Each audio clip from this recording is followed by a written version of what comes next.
ಪುಷ್ಪ cinema ಕೊನೆಗೂ release ಆಯಿತು. August 15ಕ್ಕೆ ಬರುತ್ತೆ ಅಂತಿದ್ದಂಥ ಪುಷ್ಪ ಡಿಸೆಂಬರ್ 5ಕ್ಕೆ ರಿಲೀಸ್ ಆಗೋದಕ್ಕಿಂತ ಮುಂಚೆನೇ ಪೇಡ್ ಪ್ರಮೋಷನ್, ಪೇಡ್ ಪ್ರೀಮಿಯರ್ನಲ್ಲಿ ಏನೋ ಒಂದು ರೀತಿ ಅದ್ಭುತ ಅಂತ ಹೇಳದೇ ಇದ್ದರೂ ಆ್ಯಾವ್ರೇಜ್ ರೆಸ್ಪಾನ್ಸನ್ನು ಪಡ್ಕೊಂಡಿದೆ. ಬೆಂಗಳೂರಿನಲ್ಲಂತೂ ಇದಕ್ಕೆ ಹಸಿರು ಕ್ರಾಂತಿನೇ ಶುರುವಾಗಿದ್ದರೆ, ಇನ್ನು ಹೈದರಾಬಾದ್ ಹಾಗೆ ತಮಿಳುನಾಡು, ಕೇರಳದಲ್ಲೆಲ್ಲ ತುಂಬ ಅದ್ಧೂರಿಯಾಗಿ ಸ್ವಾಗತವನ್ನು ಕೋರಿದ್ದಾರೆ ಅಲ್ಲು ಅರ್ಜುನ್ಗೆ.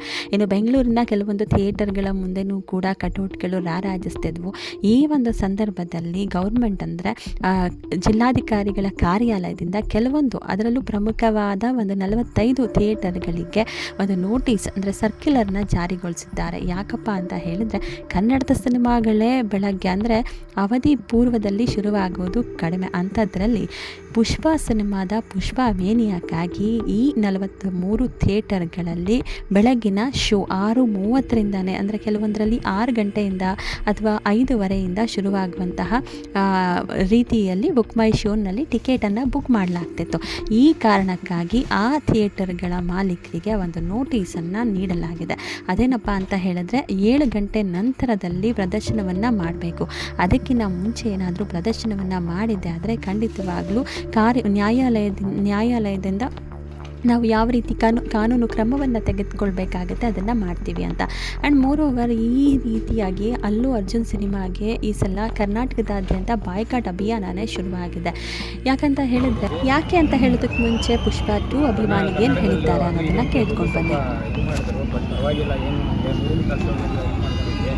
ಅರೇಂಜ್ಮೆಂಟ್ ಮಾಡ್ಕೊಂಡು ಇದು ಮಾಡಿದ್ದೀವಿ. 9ವರೆಗೆ ಯಾವ ಕನ್ನಡ, ಯಾವ ತೆಲುಗು, ಯಾವ ತಮಿಳು ಎಲ್ಲ ಒಂದೇ, ನಾವೆಲ್ಲ ಒಂದೇ ಕನ್ನಡಿಗರು.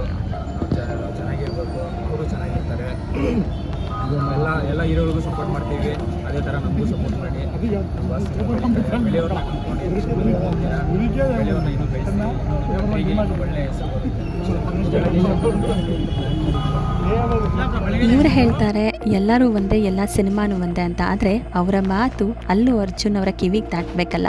ಯಾಕಂದರೆ ತಮಿಳ್ನಾಡಲ್ಲಿ ತಮಿಳಲ್ಲಿ ಪ್ರಚಾರ ಮಾಡ್ತಾರೆ, ತೆಲುಗು ಭಾಷೆಯಲ್ಲಿ ಪ್ರಚಾರ ಮಾಡ್ತಾರೆ, ಇನ್ನು ಮಲಯಾಳಮಲ್ಲೂ ಕೂಡ ಪ್ರಚಾರ ಮಾಡ್ತಾರೆ, ದುಬೈಗೆ ಹೋಗಿ ಅರೇಬಿಕ್ ಭಾಷೆ ಪ್ರಚಾರ ಮಾಡ್ತಾರೆ. ಆದರೆ ಕನ್ನಡದಲ್ಲಿ ಮಾತ್ರ ಇದುವರೆಗೂ ಪ್ರಚಾರಕ್ಕೆ ಬಂದಿಲ್ಲ. ಜೊತೆಗೆ ಕನ್ನಡ ಕೂಡ ಕಲಿಯುವಂಥ ಪ್ರಯತ್ನ ಮಾಡಿಲ್ಲ. ಇದೆಲ್ಲದರ ಎಫೆಕ್ಟ್ ಪುಷ್ಪ 2ಗೆ ತಟ್ಟಿದೆ. ಬಾಯ್ಕಾಟ್ ಅಭಿಯಾನ ಶುರುವಾಗಿದೆ. ಇನ್ನು ಚಿತ್ರದುರ್ಗದಲ್ಲಂತೂ ಈ ಸಿನಿಮಾನ ಬ್ಯಾನ್ ಮಾಡಲಾಗಿದೆ. ತೀರಾ ಭಗತ್ ರಾಯ್ ಸಿನಿಮಾಕ್ಕೆ ಕೊಡಬೇಕಾದಂತಹ ಒಂದಷ್ಟು ಥಿಯೇಟರ್ಗಳನ್ನು ಪುಷ್ಪ 2ಗೆ ನೀಡಿದ್ದಾರೆ ಅನ್ನುವಂಥದ್ದು.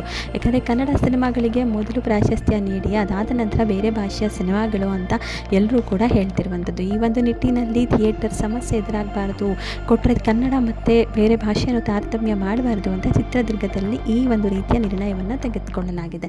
ಇನ್ನು ಕರ್ನಾಟಕದಲ್ಲಂತೂ ತುಂಬ ಹಬ್ಬ ನಡೆಯುತ್ತೆ, ಅಲ್ಲು ಅರ್ಜುನ್ ಅಭಿಮಾನಿಗಳು ಮೆರೀತಾರೆ ಅಂತಿದ್ರೆ ಖಂಡಿತವಾಗ್ಲೂ ಮಿಶ್ರ ಪ್ರತಿಕ್ರಿಯೆ ಪಡ್ಕೊಂಡಿದೆ.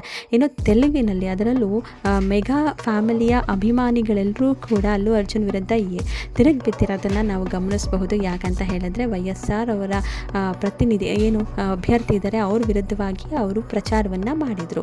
ಆ್ಯಂಡ್ ನಾನು ಮುಂಚೆನೇ ಹೇಳಿದೆ, ಈಗ ತೋರಿಸ್ತಿರುವಂಥ ಥಿಯೇಟರ್ ಅದು ಭಾರತಿ ಚಿತ್ರಮಂದಿರ, JP ನಗರದ ಸಿದ್ದೇಶ್ವರ ಚಿತ್ರಮಂದಿರ, ಗೋವರ್ಧನ್ ಸಿನಿಮಾ ಮಂದಿರ, ಶಾರದಾ ಸಿನಿಮಾ ಮಂದಿರ, PVR ಸಿನಿಮಾಸ್ ಮಲ್ಲತ್ತಳ್ಳಿ.